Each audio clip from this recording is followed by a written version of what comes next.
আমার প্রিয় ছাত্রছাত্রীরা, এই ভিডিওতে আমি তোমাদের রায় ও মার্টিনের প্রশ্নবিচিত্রা বই থেকে ৯ নাম্বার স্কুল হাওড়া জেলা স্কুলের পঞ্চম শ্রেণীর আমাদের পরিবেশ বিজ্ঞান বইয়ের দ্বিতীয় পর্যায়ক্রমিক পরীক্ষার কিছু প্রশ্ন উত্তর নিয়ে আলোচনা করব। এই সমস্ত প্রশ্ন উত্তরগুলি তোমাদের দ্বিতীয় পরীক্ষার জন্য খুব গুরুত্বপূর্ণ। তো এখানে একের দাগের প্রশ্নগুলি হচ্ছে নিম্নলিখিত প্রশ্নগুলি যথাযথ উত্তর দাও। তো এখানে ১ নাম্বার প্রশ্নটি হচ্ছে পশ্চিমবঙ্গের মালভূমি অঞ্চলের অন্তর্ভুক্ত জেলাগুলির নাম লেখো, এখানকার মাটি কেমন? তো এর উত্তর হবে বাঁকুড়া, পশ্চিম মেদিনীপুর, বীরভূম আর পশ্চিম বর্ধমান। তো এখানকার মাটি হচ্ছে লালচে। এরপর ২ নাম্বার প্রশ্নটি হচ্ছে গঙ্গা নদীর উৎস থেকে মোহনা পর্যন্ত গতিপথের বর্ণনা করো। তো এর উত্তর হবে উত্তরাখণ্ড রাজ্যের গাঙ্গোত্রী হিমবাহের গোমুখ গুহা থেকে এর শুরু। উত্তরপ্রদেশের বিহারের মধ্য দিয়ে এসে পশ্চিমবঙ্গের মুর্শিদাবাদ জেলায় ঢুকেছে, তারপর দুটো ভাগ হয়ে গেছে। বেশি চওড়া ধারাটা চলে গেছে বাংলাদেশের ভেতর দিয়ে, তার নাম পদ্মা।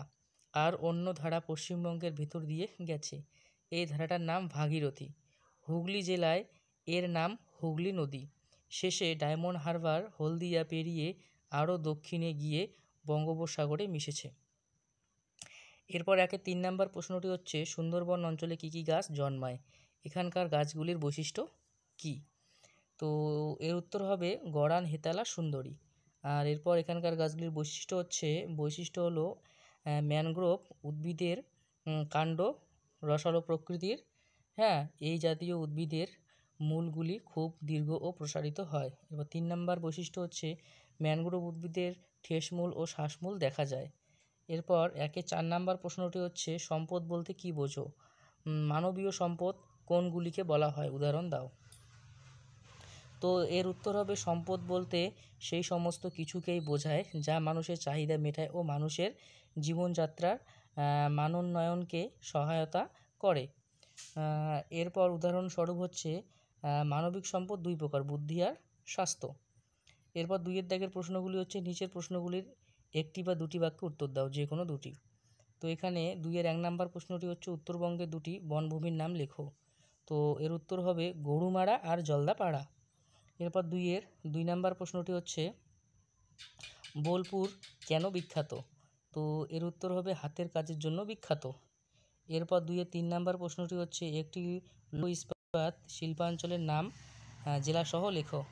তো এর উত্তর হবে পশ্চিম বর্ধমান জেলার দুর্গাপুরে।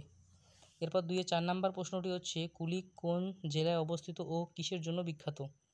তো এর উত্তর হবে উত্তর দিনাজপুর জেলায় অবস্থিত। তো এটি পাখিরালয় ও স্টেশন আছে, পাশ দিয়ে কুলিক নদী প্রবাহিত হয়েছে, তার জন্য এটি বিখ্যাত। এরপর ৩ দাগের প্রশ্নগুলি হচ্ছে শূন্যস্থান পূরণ করো। তো এখানে ৩ নাম্বার প্রশ্ন হচ্ছে আইআইটি কলেজ আছে ড্যাশ। তো এর উত্তর হবে খড়গপুরে। এরপর ২ নাম্বার প্রশ্নটি হচ্ছে সভ্য মানুষের নানা রকম কার্যকলাপকে ড্যাশ বলে। তো এর উত্তর হবে সভ্যতা। এরপর ৩ নাম্বার প্রশ্নটি হচ্ছে ভাগীরথী নদী গঙ্গার ড্যাশ নদী। তো এর উত্তর হবে শাখা।